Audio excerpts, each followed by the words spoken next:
Now, for those of you who care about my theories in this area of mathematics and deconstruction of the I Ching and analogizing to the Mayan calendar, it is a mathematical game. It is an intellectual game. I discern patterns in nature that cause me to believe that science, which I recently praised, has overlooked in very important aspects of reality that you don't need an atom smasher or a DNA sequencer or a probe to Ganymede to register. And what do I mean by that?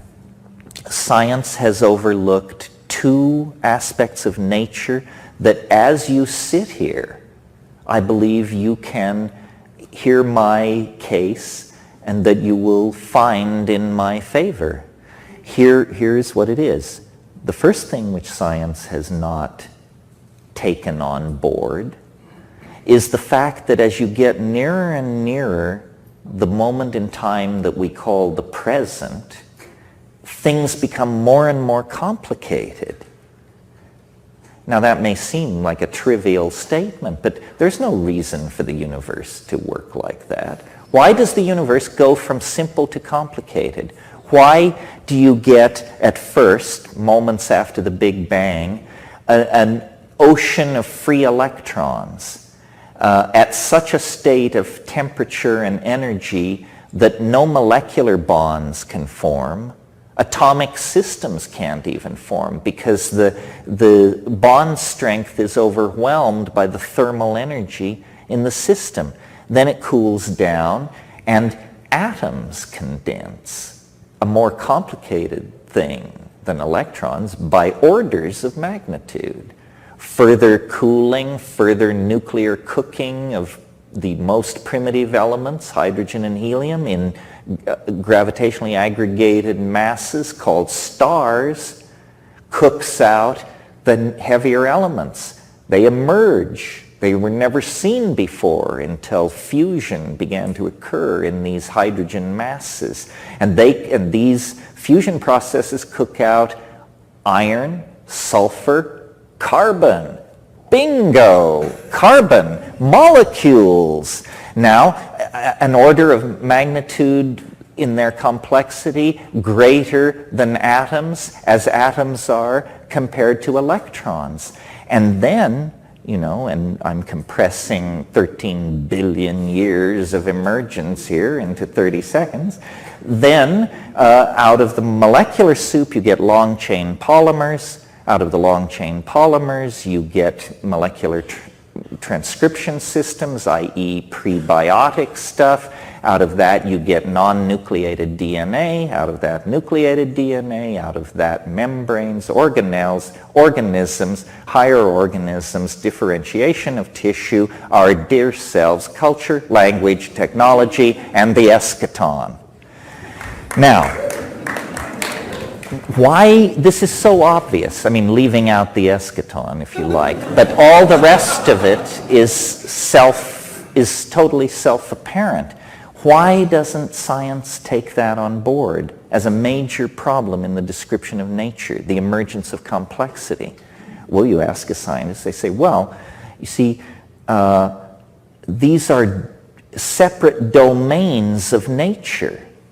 How atoms become molecules has nothing to do with how animals become human beings. This is bullshit. This is just some kind of compartmentalized thinking where you don't want to come to grips with the overarching metaphors that are working on various levels. The advent of the understanding of the fractal ordering of nature now makes it clear that voting patterns in Orange County, distribution of anemones on the Great Barrier Reef, and the cratering of Europa all follow the same power laws. So that's the first thing which science has staring in the face and has never taken on board. Now, I said there were two things. The second thing is related to the first. A double shot of espresso, you're really getting your money's worth here. The second thing which science has taken on board, has refused to take on board, is that this process of complexification that I just described to you, as you approach the place in time called the present, happens faster and faster. That was not necessarily implied by the first observation. The first observation was simply that there was a process which was moving from simple to complex. Now we add the concept of a process which is ever accelerating as it moves from the simple to the complex. So more and more happens as you approach the present. And since these processes have been running since the Big Bang, there is no argument to be entertained that they will reverse themselves suddenly. No, they're not going to reverse themselves after 13 billion years. Duh.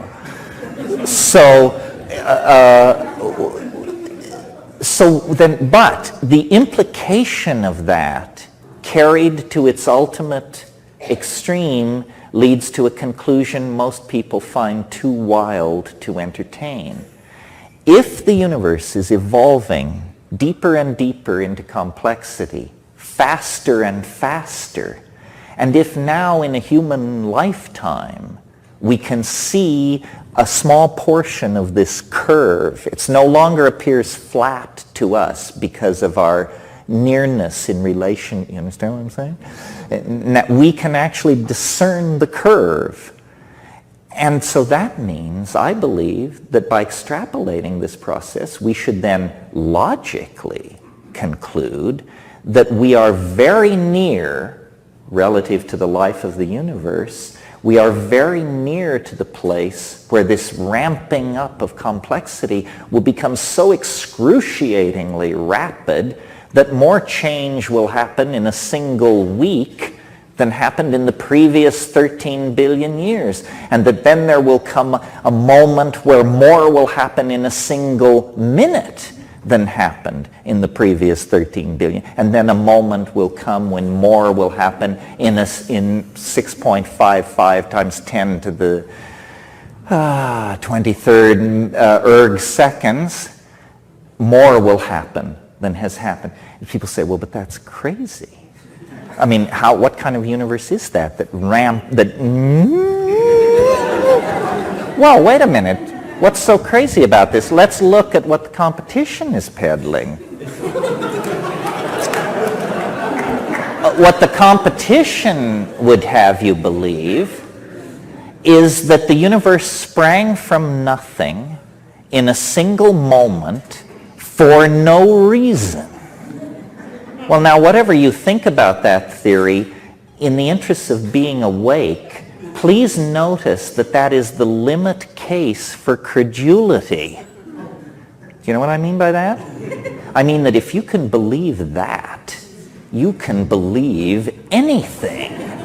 That is the most improbable proposition the human mind can conceive of. I challenge you to top it. You know, I mean, I know the Scientologists think God is a clam on another planet, but I don't think that tops this idea. That the universe sprang from nothing in a single moment for no reason. That is that's article of faith number one. I say, no. If we're talking about universes that spring from nothing, if we're going to talk like that, then surely such universes occur in a situation of great complexity. In other words, if we're going to look for an enormous eruption of emergent phenomena, an enormous, sudden, unexpected download of novelty, we shouldn't look in a domain of zero space, zero time, zero energy, zero anti-entropic organization, that's the worst place to look. That's the least likely place where such a singularity would spring out. Where should you look if you believe in this Jabberwock, this chimera, this particular beast? Where should you hunt this snark? You should hunt it in domains of immense complexity, where you have matter, energy, light, chemistry, language, machines, people, cultures, intentionality, minds. And if you throw all that stuff together and shake it up, it's maybe not a sure thing that you will get a singularity, but you're certainly betting right. You've figured it out. So I think that science is extremely hostile to the idea that the universe is complexifying and complexifying more and more rapidly. Why? It's just a historical issue. It has to do with the fact that 19th century English biology was extremely hostile to what it called deism. Deism was the reigning religious paradigm of the 19th century, and it's the idea that God is a clockmaker, and that God made the universe and wound it up like a clock and went away. And what irked Darwin and Lyell and those people was the idea that the universe has a purpose. You see, they thought that if it has a purpose, this somehow means there is a God, and they weren't up for that. They were trying to build rational science into a tool for understanding nature. I think we have grown beyond that, and it's foolish to wear those tight 19th century high-button shoes. We can believe that the universe is following an organizational vector. We can believe that the universe is under the influence of a strange attractor. We can believe that the universe is pulled toward a future denouement, as well as pushed by the unfolding of causal necessity. We can believe all of that without evoking the 19th century concept of God. Now, why do I spend so much time on this? And what's so great about all this? Here's what's so great about all this. If you will join me in this belief that the universe works as I have described, it's an engine for the generation of complexity, and it preserves complexity, and it builds on complexity to ever higher levels. If you entertain this, guess what happens? It's like a light comes on the human condition. Who are we in my story? Well, first let me tell you, who are we in science's story? We are nobody. We are lucky to be here.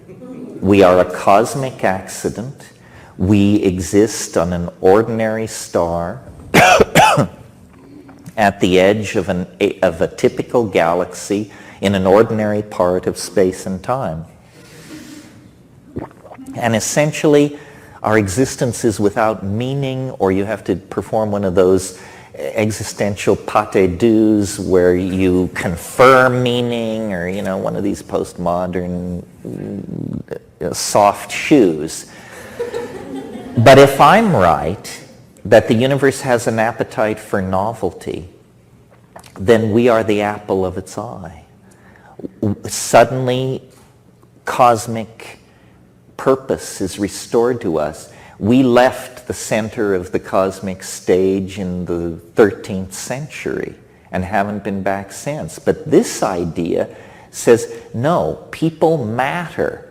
You are the cutting edge of a 13 billion year old process of defining novelty. Your acts matter. Your thoughts matter. Your purpose, to add to the complexity. Your enemy, disorder, entropy, stupidity, and tastelessness. And so suddenly then, you have a morality, you have an ethical arrow, you have contextualization in the processes of nature, you have meaning, you have authenticity, you have hope. You have the cancellation of existentialism and positivism and all that late 20th century crapola that people used to entertain back in the old days.